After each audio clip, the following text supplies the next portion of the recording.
그 씨앗을 계속 꾸준히 먹는 사람들을 봤더니 심장이 괜찮아져. 안녕하세요, 천안아저씨예요. 오늘은 해바라기 씨 얘기를 좀 해보려고 해요. 해바라기 씨는 몸에 어디에 좋은가요? 라는 것들, 이런 질문들을 한의사는 평생 동안 그런 질문을 받고 살아요. 한의사가 이런 대답을 하게 되는 게, 해바라기 씨 자체는 굉장히 아주 오랫동안 1000년 단위일 정도로 오랫동안 먹어왔던 데이터가 있기 때문에, 그것들은 동양에서는 그런 거에 대한 나름대로의 분석이 있었으니까, 그러니까 그런 것들을 물어보는 게 흔하게 있겠죠.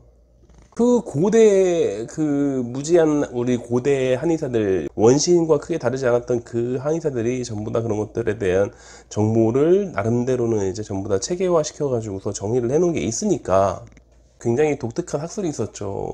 음양오행설이라고 부르는 그거.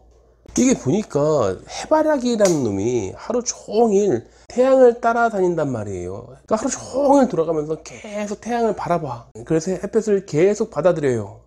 음양오행에서 태양은 양 중에 양, 오행으로 따지면 화, 이렇게 배속을 하게 되는데, 이 해바라기라는 놈은 그 씨앗은 특이하게도 평생 동안 계속 그 양화를 계속 받으면서 그렇게 자랐단 말이죠.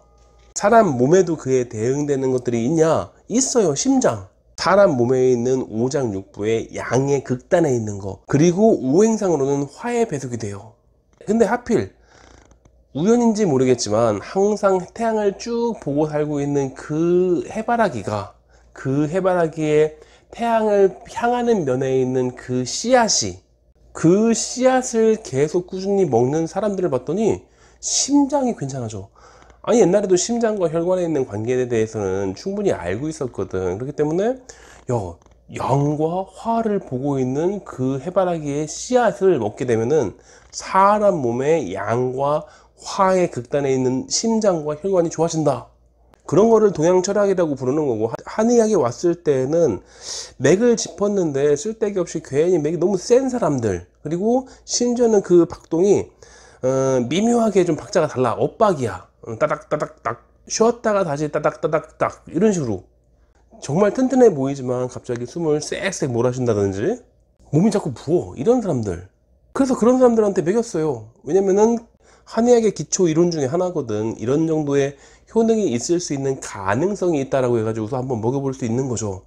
근데 정말로 좋아지더란 말이지. 이게 명칭을 현대식으로 바꾸면 이거는 고혈압이라고 부르고, 이거는 부정맥, 폐부종 혹은 저산소증, 후종, 이렇게 바꿀 수 있는데, 이런 것들을 묶어가지고 일반적으로 우려혈성 심부전이라고 불러요. 원인으로 생각할 수 있는 것들은 고혈압, 당뇨병, 고지혈증, 부정맥, 이런 것들. 그래서 현대에 이르러서 양방에서는 이런 것들이 있을 때 보통 스타틴 같은 것들을 많이 쓰고, 그리고 한방에서는 심적환이라는 약을 많이 쓰고, 근데 이건 어디까지나 과학이 발전하고, 그리고 충분한 삼칠근 같은 좀 고가의 약재들을 충분하게 구할 수 있을 때 가능한 얘기죠. 서양은 과학혁명 이전에는 굉장히 미개했고, 그리고 동양은 전쟁만 났다면 다 맨날 굶어 죽고 있고, 뭐 인육을 먹는 데는 맨날 이런 정도의 흉흉한 소문이 돌고 있는데, 그때 뭘 삼칠근이 어디 있어. 그래서 경미한 심부전증, 특히 이제 우려혈성 심부전증의 증상이 나타나는 사람들이 자꾸 보이면은, 그런 사람들이 경미하게 있을 때부터 먹였던 게 보통은 이제 해바라기 씨죠.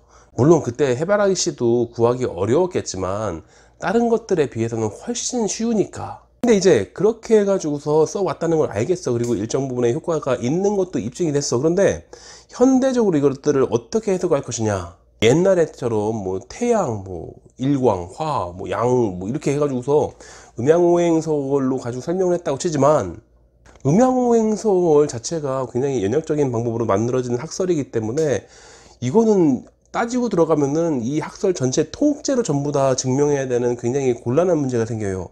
그러면 화학에서는 어떡할 거냐? 화학에서 이것들에 대한 분석은 이미 다 마쳤어요. 그 밀리그램 단위로 해가지고서 그 성분을 전부 다 조사를 해놨단 말이죠. 그래서 여기에 풍부하게 들어있는 불포화 지방산이 있어가지고 얘네가 건강에 해로운 콜레스테롤을 낮춰준다든지 하는 것들은 그럴 수 있을 것 같아. 근데 아무리 생각해봐도 불포화 지방산을 그 적당한 비율을 제대로 만들어가지고 한다고 할지라도 이런 효과가 안 나거든. 이게 원래 생약은 화학자가 따로 있는 이유가 있어요. 생화학이 따로 있는 이유가, 그 성분 분석만 가지고 잘 안 돼요.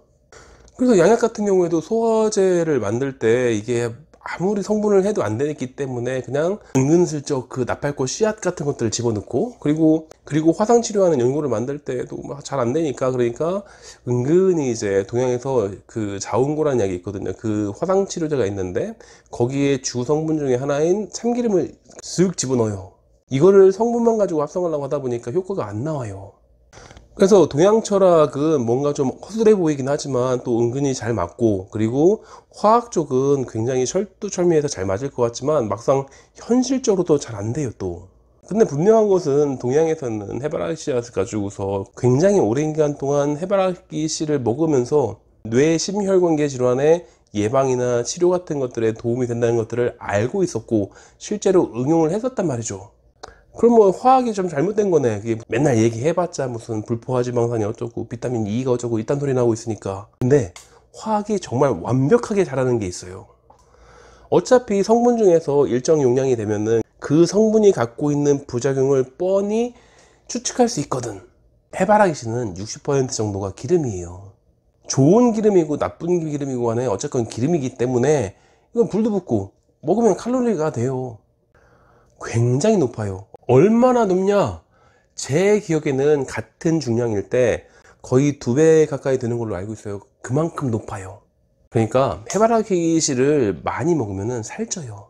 그러니까 역설적으로 분명히 내 심장을 위해서 먹었던 해바라기 씨인데 근데 너무 많이 먹었기 때문에 오히려 안 좋게 만들 수도 있다는 얘기죠.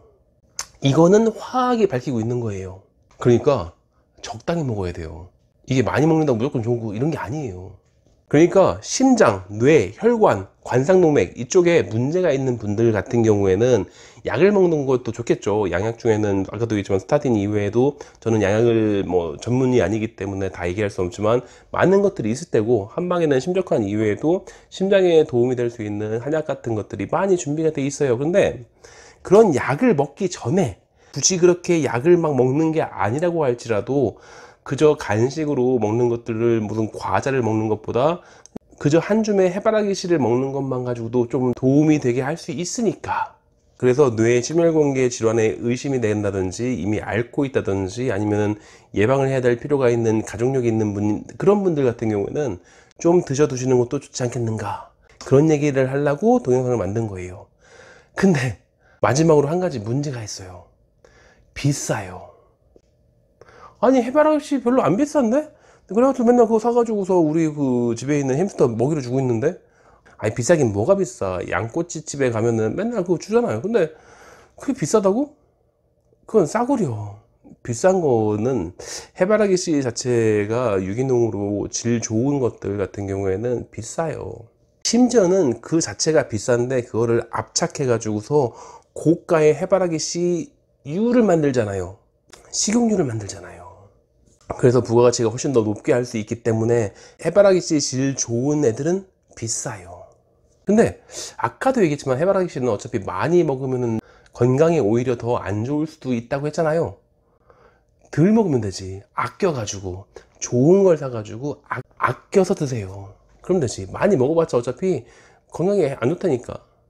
그러니까 굳이 병 정도까지는 아닌 것 같기도 하고, 뭐 굳이 치료가 적극적으로 필요하지 않고, 아니면은 지금은 건강하지만 나중에 언젠가 내 유전자를 봤을 때는 언젠가 심장에 부담이 되는 뭔가가 생길 것 같아, 이런 분들은 조금씩 드셔 두시고, 조금 과하게 먹었다 싶으면 조금 칼로리 소모를 위해서 운동 좀 하시고 그럼 좋겠죠.